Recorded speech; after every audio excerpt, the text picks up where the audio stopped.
Hmm, Sebenarnya ada sih wanita yang aku sukai, tapi aku tidak tahu siapa namanya. Siapa wanita itu? Di mana kamu bertemu sama dia? Kata Bung Karno. Aku melihat wanita itu saat kita kunjungan ke Bandung beberapa waktu yang lalu, Bung. Wajahnya cantik, rambutnya panjang, dan dia terlihat masih muda.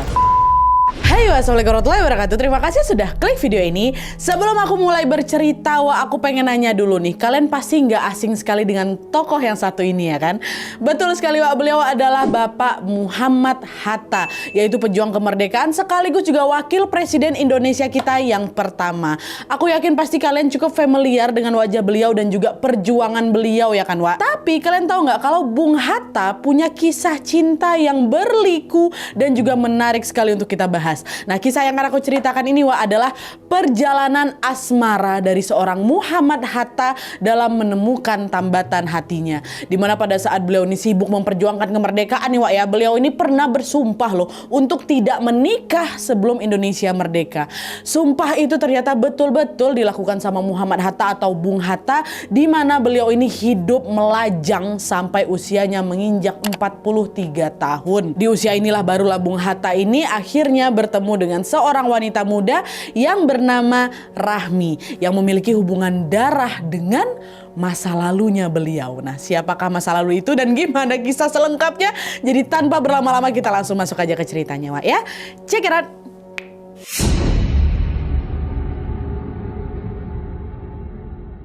Oke, sebelum kita masuk ke kisah cinta antara Bung Hatta dengan Ibu Rahmi, aku mau membahas dulu sedikit saja tentang latar belakang dan juga peran Bung Hatta dalam kemerdekaan Indonesia nih, Wak, ya. Kenapa harus kubahas? Karena kedua hal ini tuh memang tidak bisa dilepaskan dari kisah pertemuan beliau dengan Bu Rahmi gitu, Wak. Nah, jadi Muhammad Hatta atau yang biasa dipanggil Bung Hatta lahir di Bukit Tinggi, Wak, tanggal 12 Agustus tahun 1902. Nama asli beliau adalah Muhammad Attar yang dalam bahasa Arab artinya harum. Nah, Bung Hatta ini merupakan anak kedua dari dua bersaudara. Ayahnya bernama Muhammad Jamil, ibunya bernama Siti Saleha, dan kakaknya bernama Rafiyah. Nah, secara latar belakang, Wak, Bung Hatta ini berasal dari keluarga yang sangat-sangat terpandang. Pak Jamil, bapaknya Bung Hatta ini, merupakan keturunan ulama di wilayah Batu Hampar, Sumatera Barat. Sementara Ibu Siti atau ibunya beliau ini juga merupakan keturunan pedagang yang kaya raya di wilayah Bukit Tinggi, Sumatera Barat juga, Wak. Tapi ketika usia Bung Hatta baru menginjak 8 bulan, Pak Jamil ayahnya meninggal dunia. Nah, gak lama dari itu Bu Siti, ibunya, nikah lagi sama laki-laki lain yang bernama Agus Haji Ning. Meskipun bukan ayah kandung, Wak, ya, Pak Agus ini selalu bisa memperlakukan Bung Hatta dengan sangat baik dan juga penuh kasih sayang. Saking baiknya beliau, Wak, Bung Hatta ini awalnya nggak tahu loh kalau Pak Agus ini bukan ayah kandungnya, nggak tahu. Sampailah pada suatu hari Bung Hatta akhirnya diberitahu bahwa Pak Agus ini adalah ayah tirinya. Ayah kandungmu sudah meninggal waktu kamu 8 bulan kayak gitu. Nah, setelah mengetahui fakta itu, kedekatan Bung Hatta dengan Pak Agus ayah tirinya ini sama sekali nggak berubah, Wak. Mereka tetap berhubungan dekat sebagaimana seorang anak dengan ayah kandungnya sendiri gitu. Nah, selain berhubungan dekat, Wak, Pak Agus dan Bu Siti ini juga membesarkan anak-anaknya khususnya Bung Hatta dengan nilai-nilai Islami seperti rajin beribadah, suka menolong, rendah hati, jujur, dan juga selalu sederhana. Nah, selain dibesarkan dengan ajaran agama yang sangat ketat, Wak, orang tua dari Bung Hatta juga selalu memprioritaskan pendidikan beliau dengan menyekolahkannya di sekolah terbaik. Di mata teman-teman sekolahnya, Wak, Bung Hatta ini dikenal sebagai anak yang memang rajin, dia suka baca buku, dia cerdas, dan juga dia ini kritis gitu loh. Nah, kelebihan itulah yang membuat Bung Hatta mendapatkan tawaran untuk melanjutkan pendidikan di sebuah sekolah bergengsi yang bernama Hojri Barger School atau HBS, Wak. Kalau sekarang tuh udah setara SMA. Lokasinya ada di Jakarta. Nah, tawaran itu tentunya bikin Bung Hatta lumayan tergiur tuh, Wak. Pengen juga sekolah di sana, ingin melanjutkan pendidikan di sana lah gitu kan. Tapi waktu itu ibunya Bu Siti melarang keinginan itu, Wak, dan beliau meminta untuk Bung Hatta udahlah tetap sekolah di Padang aja lah, Wak. Wak pula. Nah, dengan adanya permintaan itu, Bung Hatta pun nurut, Wak, sama ibunya. Beliau menolak tawaran sekolah di Jakarta dan tetap melanjutkan pendidikannya di Padang sampai beliau lulus SMA. Nah, setelah lulus SMA di tahun 1921, Bung Hatta ini kemudian berkuliah di Erasmus University yang ada di Belanda. Beliau mengambil jurusan ilmu ekonomi itu waktu itu.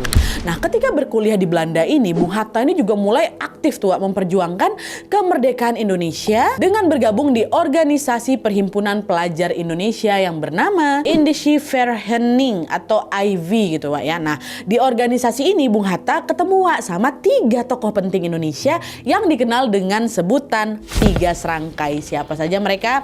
Mereka adalah Ki Hajar Dewantara, Dr. Cipto Mangunkusumo, dan juga Douwes Dekker. Ketemu sama mereka bertiga. Nah, pertemuan Bung Hatta dengan 3 serangkai ini akhirnya juga menumbuhkan diskusi-diskusi politik di antara mereka semua. Dan sejak saat itu, tujuan organisasi IV pun udah mulai berubah lagi nih. Dari tempat berkumpul mahasiswa Indonesia saja, berubah menjadi tempat menyuarakan gagasan terkait cita-cita Indonesia untuk menjadi negara yang merdeka. Dan FYI juga di titik ini ya, masyarakat Indonesia itu memang udah berusaha untuk melawan penjajah Belanda sebenarnya, tapi upaya mereka itu ya udah cuman sekedar pengen ngusir Belanda dari Indonesia aja, belum sampai di tahap pengen negara itu merdeka, belum. Barulah di organisasi IV ini Bung Hatta sama 3 serangkai dan juga pemuda-pemuda lainnya mulai kepikiran tuh untuk memerdekakan negara mereka, yaitu Indonesia. Nah, selain berganti tujuan, organisasi IV ini juga berganti nama menjadi Perhimpunan Indonesia. Dan setelah adanya pergantian nama ini, Bung Hatta pun terpilih menjadi bendahara dan juga mulai aktif menulis artikel-artikel yang mengkritik kolonial Belanda kala itu. Nah, nggak puas dengan menulis saja, Bung Hatta ini juga aktif mengikuti konferensi pemuda internasional dan juga mulai mengenalkan istilah Indonesia. Karena pada masa itu rakyat Indonesia ini dikenal dengan sebutan Hindia, bukan Indonesia. Dan Hindia di sini tuh artinya adalah negara yang berada di bawah kekuasaan Belanda. Makanya ketika mengikuti konferensi internasional ini, Bung Hatta pun bilanglah kepada pemuda-pemuda dari negara lain di sana kan, mulai sekarang jangan sebut kami Hindia lagi ya, tapi sebut kami dengan nama Indonesia. Nah, pengenalan nama yang dilakukan oleh Bung Hatta ini rupanya berdampak cukup signifikan juga loh, dimana sejak saat itu nama Indonesia pun mulai dikenal oleh berbagai organisasi internasional. Dah nih, di sisi lain pengenalan Indonesia ini bikin pemerintah Belanda jadi was-was. Mereka langsung khawatir lah Bung Hatta ini mampu mempengaruhi banyak orang untuk bisa mendukung rencana kemerdekaan Indonesia. Nggak senang lah mereka. Secara kan Belanda ini nggak mau Indonesia itu merdeka ya kan, mau dijajah mereka terus. Dan untuk menghalangi rencana itu pada tanggal 23 September tahun 1927, pemerintah Belanda pun ditangkapnya lah itu Bung Hatta. Dijebloskannya Bung Hatta ke sebuah penjara yang ada di kota Den Haag, Belanda. Nah, di penjara Bung Hatta di situ kan. Setelah di penjara selama beberapa bulan kemudian, tepatnya di tanggal 22 Maret tahun 1928, Bung Hatta menyampaikan sebuah pidato pembelaan yang dikenal dengan nama Indonesia Merdeka, judul pidatonya. Nah, dalam pidato itu Bung Hatta pun berusaha meyakinkan pengadilan Belanda bahwa saya ini tidak bersalah. Beliau tidak bersalah karena keinginan untuk merdeka kan adalah hak segala bangsa, termasuk rakyat Indonesia. Kata beliau kayak gitu. Nah, argumen Bung Hatta ini waktu itu betul-betul bisa meyakinkan dan juga membuat pihak Belanda yang ada di sana membebaskan beliau dari penjara. Memang betul kata beliau. Nah, setelah bebas, Bung Hatta makin aktif lagi lah itu dalam menyuarakan rencana kemerdekaan Indonesia. Di sini nih, saking sibuknya berjuang kehidupan personal Bung Hatta mulai terganggu. Mulai terganggu. Puncaknya, beliau juga mengucapkan suatu sumpah yang berdampak pada kehidupan asmara beliau di masa depan.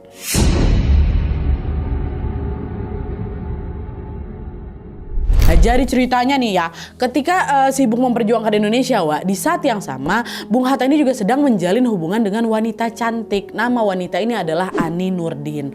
Nah, Ani Nurdin ini adalah seorang anak dari penerjemah asal Aceh yang bernama Tengku Nurdin, bapaknya Ani ini Nah, selain itu Ani ini juga merupakan aktivis perempuan yang turut andil dalam kemerdekaan Indonesia dan juga beliau ini pernah menghadiri Kongres Perempuan Nasional ketiga. Kongres Perempuan ketiga ini adalah kongres yang berfokus pada perjuangan hak perempuan di bidang hukum, bidang pendidikan, dan juga bidang sosial yang waktu itu diadakan di Bandung. Ikut nih salah satu peserta. Nah, meskipun sama-sama aktivis yang juga sama-sama memperjuangkan kemerdekaan dan juga sefrekuensi lah itu, Bung Hatta ini sama sekali tidak kepikiran untuk menikahi Ani. Walaupun pada saat itu usia Bung Hatta tuh udah terbilang matang, udah sekitar 30-an tahun lah, 30 tahun awal gitu loh. Belum kepikiran buat nikah. Kenapa? Karena waktu itu beliau ini masih ingin melakukan banyak sekali hal untuk bisa memerdekakan Indonesia. Indonesia kan belum merdeka kan. Cuma di sisi lain Bu Ani ini ingin melanjutkan hubungan mereka ke jenjang yang lebih serius lagi, Wak. Sama-sama udah matang kok gitu ya kan. Nah, perbedaan keinginan inilah yang membuat mereka merasa sudah tidak sejalan lagi.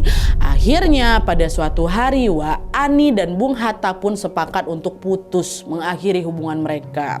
Nah, setelah putus dari Bung Hatta, Ani nikah sama laki-laki lain namanya Abdul Rahim. Nah, Abdul Rahim ini kawan baiknya Bung Karno, Wak, waktu sama-sama kuliah di ITB. Dan dari pernikahan itu, Wak, Ani dan juga Abdul Rahim dikaruniai 2 orang anak perempuan. Satu namanya Siti Rahmi, satu lagi namanya Siti Rara. Ya, nah sementara itu setelah tahu mantan pacarnya itu menikah dengan laki-laki lain, Bung Hatta ya semakin mantap juga untuk tidak menjalin hubungan asmara dengan wanita manapun. Memang fokusnya belum mau nikah gitu loh, Wak. Dan itulah tadi ekstrimnya tuh, Bung Hatta ini juga bersumpah untuk tidak menikah sampai Indonesia tuh betul-betul merdeka gitu loh. Sumpah itu sempat bikin kawan-kawan beliau nggak percaya. Mereka nanya, Hatta, yang benar aja kamu. Kita aja nggak tahu loh kapan Indonesia ini bakal merdeka. Kalau kamu sumpah kayak gitu, yang ada nanti kamu nggak nikah sampai tua. Ya udah nggak masalah. Yang jelas aku mau berjuang sampai Indonesia merdeka. Dan sebelum hal itu terjadi, aku nggak akan pernah mau menikah, kata Bung Hatta kayak gitu. Nah, pada masa itu Bung Hatta ini menganggap bahwa untuk meraih kemerdekaan, beliau ya harus mencurahkan waktu, energi dan juga perhatian lah kan tentunya secara penuh pada Indonesia. Di saat yang sama, beliau juga mikir kalau pernikahan ini akan mengalihkan perhatian aku dalam memperjuangkan kemerdekaan nih, kayak gitu. Dengan kata lain, Bung Hatta ini belum mau menikah karena Bung Hatta pengen mendedikasikan seluruhnya demi masa depan rakyat Indonesia gitu loh, Wak. Nah, melihat ambisi Bung Hatta yang menggebu-gebu kayak gitu, kawan-kawannya pula yang panik, kawan-kawannya yang khawatir, jangan-jangan dia betulan mau nggak nikah ini gitu kan. Nah, lalu untuk menggagalkan sumpah itu, Wak, kawan-kawannya pun berinisiatif untuk mengatur sebuah kencan antara Bung Hatta dengan wanita cantik dari Polandia pula itu, Wak. Yang nggak diketahui namanya siapa. Kita sebut aja lah namanya Angel, Wak ya. Udah pengen dikenali sama Angel nih. Angel ini, Wak, terkenal memiliki wajah cantik kali, wajah menarik kali, dan tentunya dia ini selalu membuat banyak laki-laki bertekuk lutut. Betul-betul cantik Angel ini kan. Nah, hal itulah yang membuat kawan-kawannya Bung Hatta ini berniat untuk mempertemukan Bung Hatta sama Angel supaya apa? Supaya pasti Hatta bisa jatuh cinta sama Angel. Dia jatuh cinta pasti dia juga bakal ngelupain sumpahnya untuk tidak menikah secara Angel, wah cantik kali kayak gitu kan. Nah, pemikiran itulah yang mendorong teman-temannya Bung Hatta ketemu nih sama Angel, wah, ditemuinnya dan disampaikannya lah rencana itu. Mereka bilang, Angel, kami ini mau ngajak kamu untuk berkencan sama teman kami namanya Hatta. Dan kalau bisa, tolong buat dia jatuh cinta sama kamu ya. Entah kayak gimana pun caranya pada kamu lah. Mau kamu godain, mau kamu rayu, bebas. Pokoknya buat dia betul-betul suka sama kamu. Kata dia kayak gitu. Oke. Aku yakin aku pasti bisa bikin teman kamu Hatta terpesona sama aku. Toh juga sejauh ini nggak ada laki-laki yang nolak cinta aku, kata gitu. Kayak pede wah Angel waktu itu. Udah lah. Nah, setelah direncanakan sedemikian rupa nih, Bung Hatta maulah itu.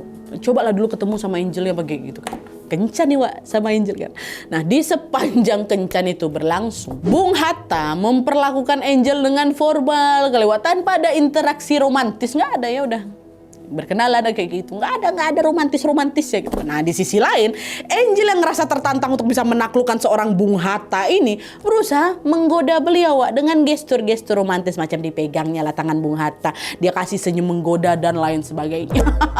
Tapi upaya itu nggak berhasil, Wak. Gara-gara Bung Hatta sama sekali tidak tertarik pada pesona seorang Angel Polandia yang enggak. Dan karena Bung Hatta ini memang sulit ditaklukkan, rencana untuk membuat Bung Hatta ini jatuh cinta sama Angel ini pun gagal total, Wak. Gagal. Angel langsung temui kawan-kawan Bung Hatta. Di situ dia langsung bilang, udah capek aku udah berusaha ngeluluhkan hatinya kawan kalian itu, tapi orangnya kaku kali. Dia macam nggak tahu caranya memanfaatkan perempuan secantik aku. Nah, itu katanya. Nah, perkataan Angel ini langsung ngebikin teman-temannya Bung Hatta pun ketawa sekaligus, aduh, tapi macam mana nih, Wak? Masih panik juga. Mereka mau nanti kayak mana kalau misalnya Hatta betulan nggak mau nikah nih? Kawan-kawannya pula yang panik, Wak, karena kawan-kawan seumuran dia tuh udah pada nikah semua, bahkan ada yang punya anak. Tapi kekhawatiran itu tidak bisa membuat mereka berbuat banyak karena idealismenya Bung Hatta terlalu kuat dan nggak bisa digoyahkan, ya kan. Ya udahlah, macam mana lagi. Akhirnya setelah acara kencan itu gagal, ya udah Bung Hatta kan santai-santai aja, Wak. Bung Hatta kembali lagi melanjutkan aktivitas beliau seperti biasa. Tetap beliau ikut konferensi, nulis artikel, dan juga melakukan diplomasi politik untuk balik lagi memperjuangkan kemerdekaan Indonesia. Sampai akhirnya pada tahun 1932 Bung Hatta pun menyelesaikan kuliahnya di Belanda dan balik kampung lah itu ke Indonesia. Nah, setibanya di tanah air, Wak, tentunya Bung Hatta ini kembali lagi berusaha bisa memperjuangkan kemerdekaan Indonesia ya kan. Dan kali ini waktu balik ini beliau bergabung dengan Organisasi Pendidikan Nasional Indonesia yang bertujuan untuk bisa meningkatkan kesadaran politik rakyat Indonesia nih.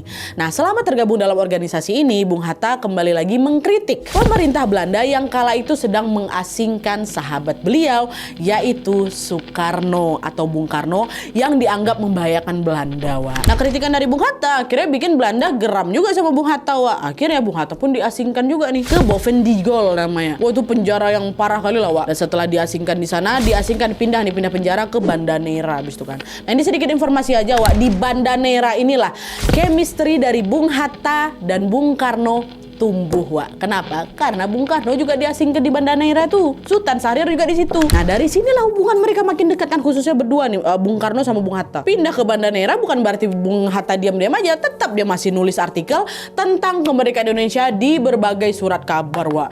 Sampai akhirnya pada tahun 1942, tepatnya setelah Belanda nyerah kan sama Jepang, Bung Hatta baru dibebaskan dari penjara oleh pemerintah Jepang. Pemerintah Jepang yang membebasin beliau, Wak. Tapi sebagai gantinya, Jepang malah menawari Bung Hatta untuk menjadi penasehat Jepang yang membantu mereka dalam memenangkan Perang Dunia Kedua.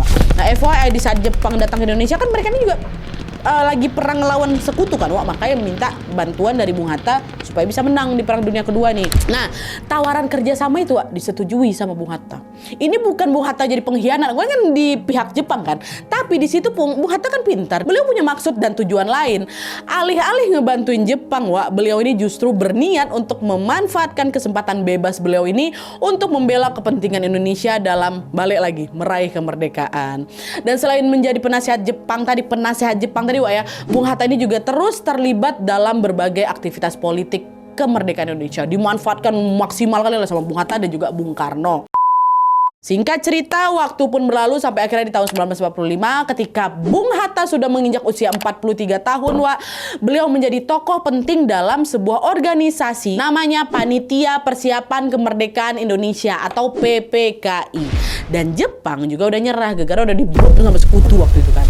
Nah, dan setelah melewati perjalanan yang panjang tuh akhirnya baru tuh di tanggal 17 Agustus 1945 Bung Karno dan Bung Hatta pun memproklamasikan kemerdekaan Indonesia. Bung Karno pun membacakan teks proklamasi di rumahnya Bung Karno yang beralamat di Jalan Pegangsan Timur nomor 56. Udah merdeka kan. Nah, selain membacakan proklamasi, waktu itu PPKI ini juga, Wak, melantik Bung Karno dan Bung Hatta sebagai Presiden dan Wakil Presiden Indonesia yang pertama langsung. Nah, dah tuh kan. Nah, setelah Indonesia merdeka, bahkan beliau ini juga punya jabatan sebagai Wakil Presiden. Bung Hatta kan seharusnya menepati sumpah beliau kan untuk menikah, berarti kan udah mereka nih, nikah ya gitu kan. Tapi kenyataannya, Wak, setelah beberapa bulan Indonesia ini merdeka, beliau belum juga menemukan tambatan hatinya. Masih belum dapat di mana yang cocok, belum dapat lagi itu kan. Sampailah pada suatu hari Bung Karno dan Bung Hatta melakukan kunjungan ke Institut Pasteur yang ada di Bandung. Nah, dalam kunjungan itu, Bung Hatta nggak sengaja bertemu dengan seorang wanita muda yang mencuri perhatiannya. Nah, wanita itulah yang kelak dipilih oleh Bung Hatta untuk dijadikan pasangan hidup beliau. Sekarang kita baru masuk ke kisah cinta Bung Hatta dan Bu Rahmi. Ya.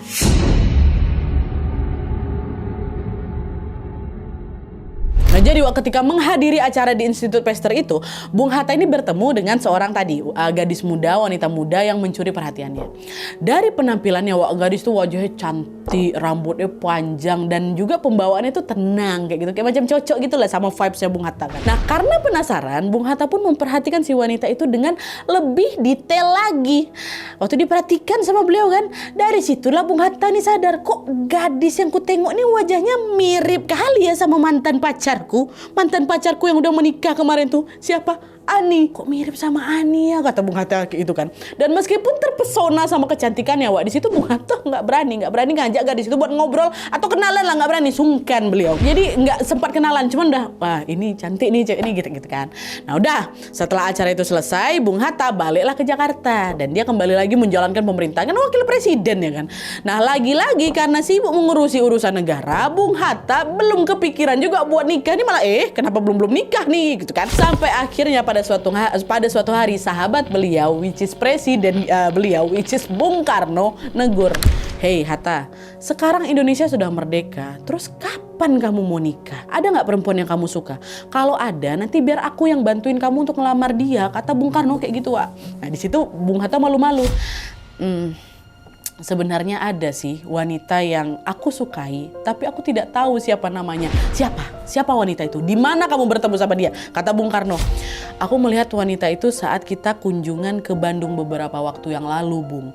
Wajahnya cantik, rambutnya panjang, dan dia terlihat masih muda. Kata Bung Hatta kayak gitu. Dengar jawaban itu, Bung Karno langsung kayaknya wanita yang dimaksud sama Bung Hatta ini Rahmi lah. Siapa Rahmi? Anak dari sahabat aku, anak dari sahabat dekatnya Bung Karno, yaitu Abdul Rahim. Kan masih ingat Abdul Rahim itu siapa kan?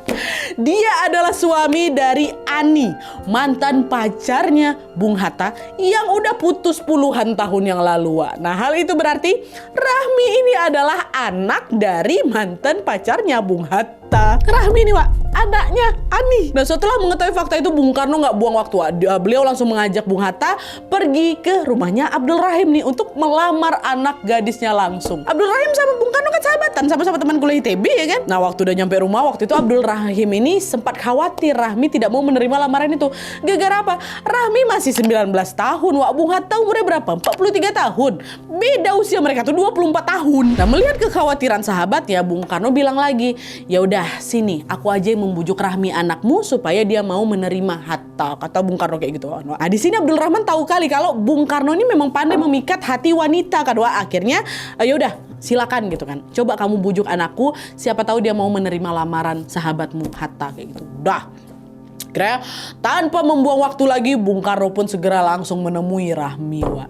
Di situ Bung Karno mulai membujuk Rahmi dengan bertanya, "Rahmi, kamu mau nggak aku kenalkan dengan laki-laki yang aku kenal secara luar dan dalam? Dia adalah laki-laki yang baik, dia laki-laki yang tulus, laki-laki yang jujur. Bahkan aku tidak punya catatan apapun tentang keburukan dia. Dia adalah laki-laki yang mengerti tentang Indonesia dan juga berwawasan luas. Dia suka membaca buku, tulisan-tulisan dia juga bagus, serta dia juga pandai berbahasa Inggris maupun Belanda. Aku sangat jamin kamu tidak akan menyesal kalau kamu mengenal laki-laki itu," kata Bung Karno. Wah, dimotivasi lah sama Bung Karno kan, Wak. Nah mendengar cerita panjang lebar dari Bung Karno, Rahmi penasaran juga. Memang siapa laki-laki yang Bapak maksud? Presiden yang lagi ngomong sama Rahmi kan, Wak. Siapa laki-laki yang Bapak maksud, Pak? Laki-laki itu bernama Hatta. Kamu tahu Hatta itu siapa kan? Betul, dia wakil presiden Indonesia. Kata Bung Karno kayak gitu. Apa nggak terkejut Rahmi? Hah? Nggak salah, Pak. Bapak Hatta? Iya betul, dia memang sudah tua dan juga dia tidak banyak bicara. Tapi Rahmi, aku jamin kalau kamu mau mengenal, bahkan kamu mau menikah dengan dia, dia akan menyayangi kamu dengan tulus, kata Bung Karno. Makin dimotivasi lagi sama Bung Karno kan. Nah jawaban Pak Karno itu, Wak, bikin Rahmi penasaran juga nih, terpikat juga dengan motivasi dari Pak Karno itu kan. Akhirnya Rahmi pun setuju untuk berkenalan dengan Bung Hatta. Ini baru kenalan nih, Wak, ya, bukan nerima lamaran, baru kenalan. Nah setelah berkenalan ketemu lah ya kan, Wak. Akhirnya Rahmi pun tahu kalau Bung Hatta adalah orang yang sangat baik, sama seperti apa yang diceritakan oleh Bung Karno, Wak. Selain berkepribadian baik, Rahmi ini diam-diam juga mengagumi perjuangan Bung Hatta dalam memerdekakan Indonesia. Rahmi mengebatin kalau dia ini setia dengan Indonesia, bahkan sampai rela memutuskan ibuku Bu Adi, besar kemungkinan dia ini juga akan selalu setia sama aku, kata Rahmi kayak gitu. Nah alasan-alasan itulah, Wak, yang kemudian akhirnya membuat Rahmi mantap menerima lamaran Bung Hatta. Nah, singkat cerita, setelah menerima lamaran itu, Rahmi dan Bung Hatta pun menikah, Wak, di tanggal 18 November tahun 1945. Pernikahan mereka berlangsung sederhana aja, Wak, cuma dihadiri 40 orang aja. Nah, pada saat menikah ini, Bung Hatta pun memberikan mahar berupa buku karya beliau yang berjudul Alam Pikiran Yunani. Buku ini ditulis langsung oleh Bung Hatta tentunya ketika beliau diasingkan di Bohendigul Bohendigol yang ada di Irian Barat tuh di tahun 1934 lalu, buku itu yang dikasih. Dan menariknya, mahar yang diberikan oleh Bung Karno ini tuh bukan sekedar buku fisik aja, Wak, tapi termasuk royalti dari penjualan buku itu. Jadi gampangnya, Wak, semakin banyak buku itu, semakin banyak juga uang yang bisa diterima oleh Rahmi. Masya Allah, dikasih buku beserta royaltinya. Bermanfaat kali ya kan? Nah, setelah menikah, Bung Hatta dan Rahmi pun menjalani kehidupan yang harmonis dan jauh dari berita miring. Keharmonisan mereka semakin bertambah lagi ketika Bu Rahmi melahirkan 3 orang anak perempuan yang cantik-cantik. Namanya ada Mutia, Gema, dan juga Halida, Wak. Selama menjalani rumah tangga, Wak, Bung Hatta pun selalu mengajari anak dan istri beliau untuk hidup sederhana meskipun beliau adalah wakil presiden. Pernah waktu itu Bu Rahmi ini ingin membeli sebuah mesin jahit untuk bisa membuat baju lebaran ketiga anaknya. Tapi karena uang beliau ini belum cukup, Wak, Ibu Rahmi ini pun terpaksa harus menabung selama berbulan-bulan supaya bisa beli mesin jahit yang beliau inginkan itu, nabung. Dan setelah mesin jahit itu berhasil terbeli, Rahmi pun selalu membuatkan baju untuk dipakai suaminya Bung Hatta dan juga ketiga anak beliau. Hal itu sengaja dilakukan oleh Bu Rahmi untuk menghemat pengeluaran keluarga. Meskipun suaminya adalah seorang wakil presiden Indonesia, Wak, mereka hidup dalam kesederhanaan. Rahmi sama sekali gak pernah ngeluh. Beliau selalu setia menemani Bung Hatta sampai akhirnya Bung Hatta meninggal dunia pada tahun 1980. Barulah selang 19 tahun kemudian, tepatnya di tanggal 13 April 99, Bu Rahmi juga tutup usia di usianya yang ke-73 tahun karena penyakit jantung. Nah, setelah wafat, almarhum Bu Rahmi dimakamkan di samping makam sang suami, yaitu Bung Hatta, di TPU Tanah Kusir, Jakarta. Nah, kisah cinta Bung Hatta dan juga Bu Rahmi ini, Wak, mengajarkan kita kalau cinta sejati adalah tentang saling menghargai, saling setia, dan menjalaninya dengan ikhlas meskipun dalam kesederhanaan. Oke, Wak, jadi itu tadi kisah tentang perjalanan cinta Bung Hatta dengan Bu Rahmi. Siapa sangka Bapak Proklamator yang berperan besar sekali dalam kemerdekaan Indonesia baru menemukan tambatan hatinya di usia 43 tahun. Dan yang bikin kisah ini makin spesial itu, Wak, Bung Hatta ini akhirnya bertemu dengan Bu Rahmi setelah bersumpah untuk tidak menikah sebelum Indonesia merdeka dan juga menikahi anak dari mantan pacar beliau yang dulu beliau putusin gara-gara nggak mau nikah, kayak gitu lah. Tapi mantap, Boy, ya, ketika orang-orang seusia seusia Bung Hatta ini lagi sibuk-sibuknya nyari jodoh di usia-usia segitu ya, beliau malah sibuk memikirkan nasib bangsa Indonesia. Tapi itulah dia kan, Wak, namanya jodoh, dia akan selalu menemukan jalannya pada waktu dan keadaan yang tepat. Betul-betul kisah yang mengharukan kali, Wak, ya. Dan sebelum menutup video ini, mari kita sama-sama kirimkan Al-Fatihah untuk Bung Hatta dan juga Bu Rahmi. Semoga Allah melapangkan makam keduanya dan juga semoga kita bisa mengambil pelajaran sebanyak-banyaknya dari mereka berdua. Amin ya robbal alamin. Oke, Wak, jadi sekian dulu videonya. Terima kasih banyak yang sudah menonton. Kalau kalian suka video ini, klik like-nya. Jangan lupa komen di bawah dan saran-saran untuk video selanjutnya. Jangan lupa nyalain notifikasinya supaya kalian tahu kalau upload video baru. And as always, jangan lupa untuk klik tombol subscribe supaya kalian sama-sama tahu informasi menarik dan menegangkan dari channel aku. See you next video, Wak. Bye.